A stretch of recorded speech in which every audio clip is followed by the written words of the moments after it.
Just walking around town here on this wonderful fall day, and thought I'd share a short rant about the new USDA grow zone chart that came out in the last week or so.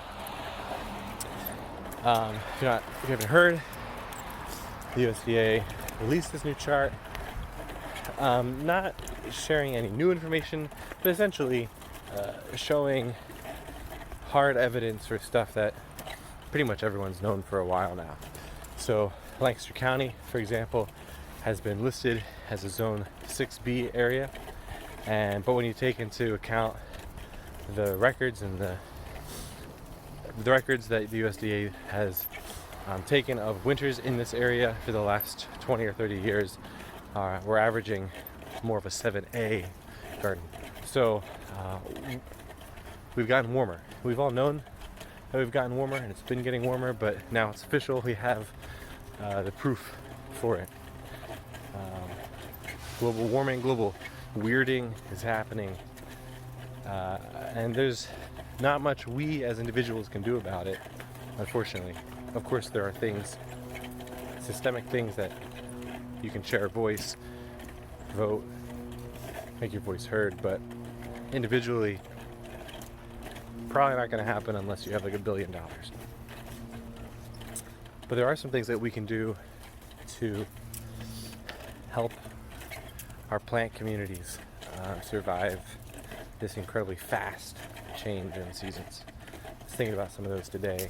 Just want to share a few thoughts, and if you have more thoughts and more ideas, put them in the comments, because I feel like with all of this going on, all of it feels like it's outside of my control. It's nice to be able to feel like I can do something, even if it's something really small.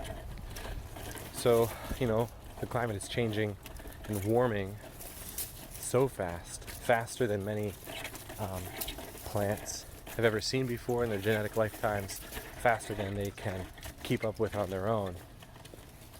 I think they'll be fine in general, but it's going to be really hard for them, and there's some things we can do to help. One is just to plant stuff that is at the very edge of its grow zone. And so I have some Camellia sinensis growing in my garden at home. It's not really supposed to survive in Zone 6, but now I'm Zone 7. So it's the very northern tip of its grow range. Probably I'm going to be Zone 8 in the next year or two, in the next decade or two. And it'll be plenty happy and comfortable in my garden. Migrating is slow and hard for many species of plants. They tend to be happy where they are.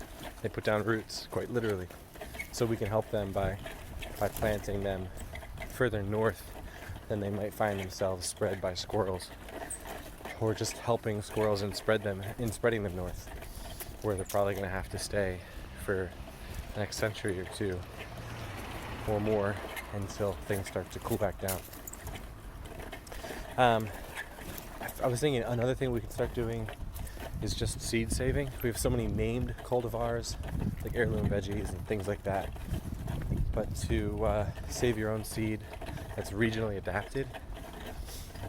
Heirloom veggies, they're an annual, so they'll adapt really quick. And if you start saving that seed every year, you can very quickly start breeding locally adapted varieties for a quickly locally changing climate.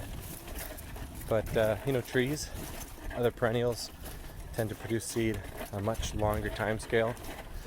So seed saving strong and healthy looking shagbarks, finding not only really big seeds and nuts, but from healthy looking trees.